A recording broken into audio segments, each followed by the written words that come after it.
guys! What's up? Last day ko po ngayon dito sa bahay ni Partners. Bukas po uwi na ako sa Airca. Pero kasama ko po siya. Kasama po kami nga alis bukas dahil ang amo ko po ay parating na. Sila po kasi ay nagbakasyon sa London. Tapos kaya naman po ako napapunta dito dahil nga po si Partners ay nagkaroon ng kaunting ramdam.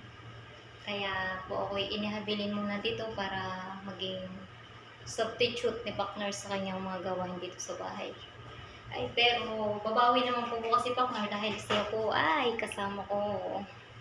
Kaya guys, abangan nyo po yung susunod naming vlogs ni Partners na magkasama. Nakakatuwa po kasi magkasama pa rin kami.